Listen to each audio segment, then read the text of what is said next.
Hello, Rob from Fountain Pen Journey with a review of the Hongdian 920 rose gold plated fountain pen. Now, this seems to be a fairly newish pen to the market.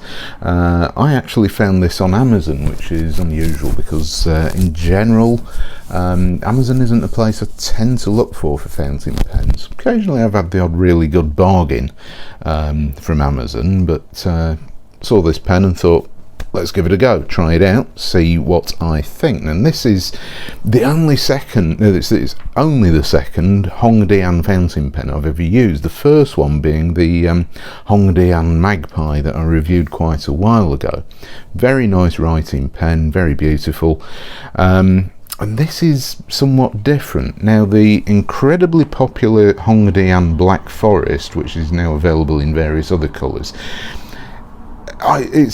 it's one of these pens I've not pulled the trigger on. Lots of people have loved it, and you know, it's been reviewed, it's been around for well over a year now, but I didn't pull the trigger on that one. However, it's not completely off my radar, but I did see this, and actually I was really quite taken with the rose gold and black design, well, colours of this pen. It is also available as a white with rose gold trim fountain pen, but I opted for the black version. I think it's really quite nice. So what do I think of the pen? Right, we're going to start off by the overall aesthetics and everything. I will start by saying that, bear in mind, this is an all metal pen, but it's not super heavy. There's a nice weight to it, but it's not really heavy. It is a slim pen, so if you're in the market for an all-metal pen with a rose gold trim, which is a little bit girthier, then this is not going to be the pen for you, because it is surprisingly slim. So let's put it up against a Lamy All-Star Gold, and as you can see, it is quite a bit slimmer. It really is a slimish pen. I'm not saying it's super slim, but I have several pens in my collection which are even slimmer than this, but it's not got a lot of girth to it, but it is a nice weight. Size comparison with the Lamy, you know, your Lamy size comparison, it's pretty much the same. Uncap it, let's just pop that out there, and uncapped. Yeah, I mean, they're very comparable. Let's pop everything back together. Right. So the Hongdian 920 fountain pen is available with either a fine or an extra fine steel nib. And this is the black version, so it's like a black lacquered metal. The white version, very similar, just white, so it's this glossy finish, no matte finishes here, and I think it really does look quite nice. The rose gold under this camera is looking a little bit silvery. It is really a true, what I would consider to be a rose gold colour. It is very attractive.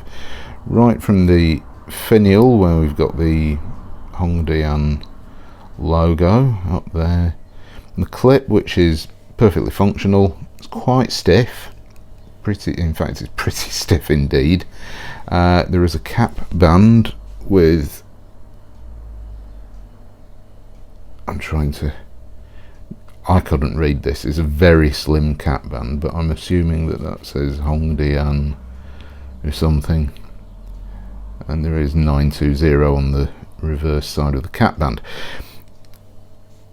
Barrel tapers down so it becomes even slimmer, and there is a plain rose gold coloured finial down there. All in all, I think this is a really attractive pen. Pop the cap off.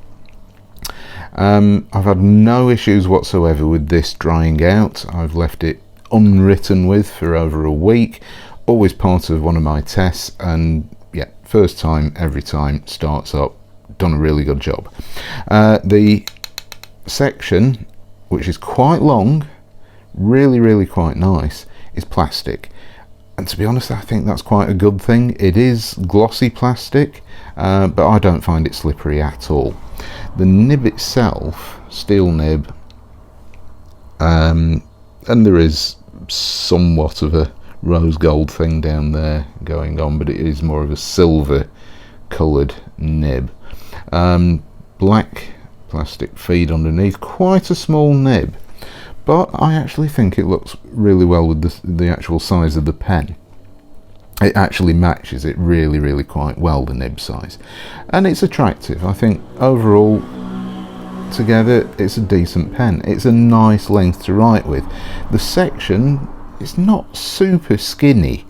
I have written with some slim fountain pens where the section, obviously, because even this one, it does taper down, the section actually becomes way too narrow, too small a diameter to hold on to, but this one isn't. This is actually really quite comfortable, and there is such a good length of the section to hold, which does flare out a tiny bit at the bottom, and I am talking a tiny bit with that rose gold bit of trim down there, but there is enough of this section to hold on to wherever you like.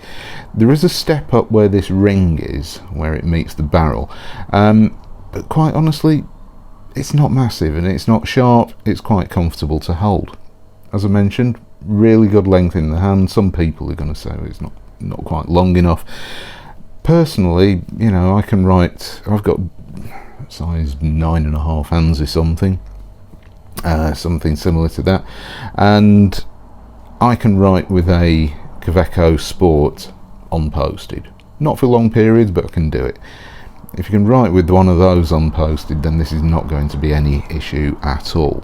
The pen does, trying to do this over the camera, does post really deeply, like incredibly deeply, and as you can see, it becomes a really good length. A bit of back weighting. You do feel the cap, but it's resting on your hand there. It's not over this portion of your hand, using your hand as a fulcrum basically. So it's not back weighting the pen to the point where it's uncomfortable to use. But of course, with this fairly small and light, because it is plastic section, you do notice that the weight changes. This feels like a really nicely evenly balanced pen, and this feels like there is way more weight up here, but it's not uncomfortable. Is it pulling the nib off the paper? A little bit. It depends how you hold your hand, how you hold your pen, or where your hand sits on the pen when you're writing. But overall, I think it's a good length, posted or unposted, and comfortable to write with for long periods in both ways. Unscrew the barrel and we are met with quite a decent quality converter, which I found actually gets a pretty good fill as well, so that is quite impressive, because I've had one or two converters recently where it's been difficult to get a decent fill. The threads here also rose gold plated or coloured, which is quite nice, so everything is matching apart from the silver nib. So let's get on with one of the most important aspects, and that is, how does this pen write? Let me get my Rhodia pad with a piece of paper. I'll just turn that one over and let's see.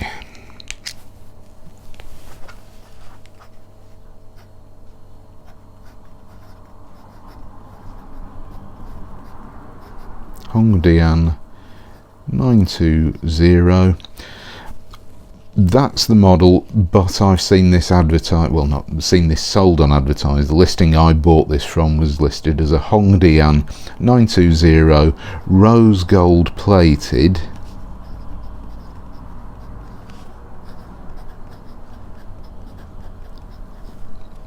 fountain pen. So it's the Hongdian 920 rose gold plated fountain pen. This is the black version, as I mentioned before. There is a white version, but I actually really quite like this, and this is the fine nib, also available as an extra fine. Not a lot of nib options, unfortunately, but hey, There you go. So let's do the writing sample.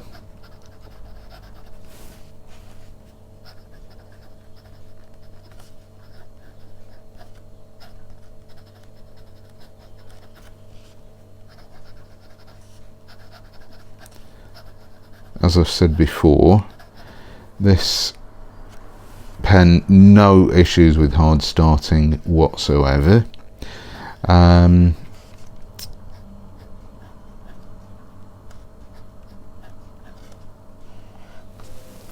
Remember, this is a fine nib, and I would say it's probably, as far as Western standards go, it's fine.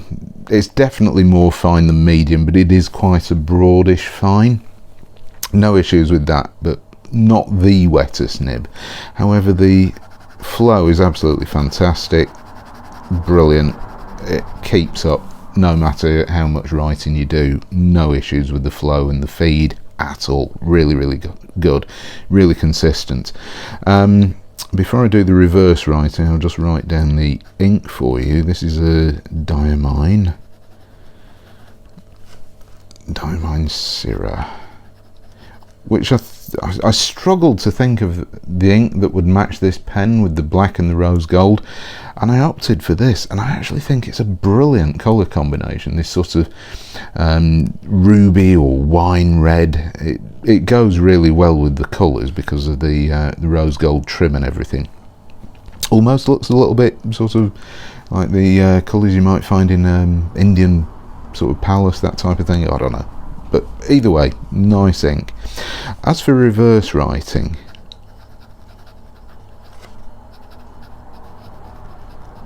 it's a little bit scratchy, but no issues with it keeping up at all. I mean, it's an option. It's not one that I would normally go for, but it does the job, and it does the job pretty well. So quite impressed with that aspect of it.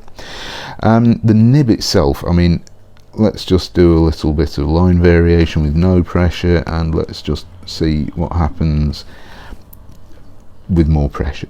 Honestly, I would not push this nib any further. You're not going to get any line variation out of this nib. It's pretty stiff. It's a fine steel nib. It's not going to give you that if that's what you're after. And overall, I mean, what do I think about this pen? I mean, I would like it if Hongdian pens were perhaps a little bit thicker. I think for the price, which is under £20, it's a pretty good pen. It's pretty nice. I think it's attractive. It's nice to see rose gold in a cheaper pen, because there's been quite a few rose gold trimmed fountain pens out, certainly in 2020 into 2021. There's been a number of them, and they've all been relatively expensive, certainly compared to this. So I think this is a nice option if you're after that rose gold colour scheme. And overall, I'm really quite impressed with it. I think it's a nice looking pen. It's a slimmer pen if that's what you're into. I find it really comfortable to write with. It's a good writing experience. It's consistent. It does the job. It does what you want it to do. And the nib out of the box, I've not messed around with this nib at all. There is an element of what I would say a sweet spot. I have written with this pen at a desk and it's absolutely fine, but sometimes if I'm writing on my lap with it, the pen just seems to be at a different angle and it develops a certain amount of scratchiness depending on where the nib's angled. Difficult to replicate. I've checked the tines and everything, the tipping material, everything's absolutely fine. So it does seem to be a little bit of a sweet spot that depends on the angle of your hand and the nib on the paper. But overall, it writes really, really well. So I am very impressed with this. I'm glad that I do have another really good Hongdian fountain pen to add to my collection, because Hongdian is, in my opinion, one of the Chinese brands that people should be watching. Pen BBS, you know, they've been around for years, but their prices have started to go up and up and up, and the availability of their models has decreased massively. Hongdian are targeting, or the sellers, the retailers, seem to be targeting more and more avenues, making these pens a lot more accessible. And quite honestly, they actually write a lot better than many of the Chinese fountain pens out there, with no hard starts, consistent nibs, smooth nibs, stuff like that. So there's a lot to like about Hongdian and the 920. So thank you very much for watching, and I shall see you next time. Bye.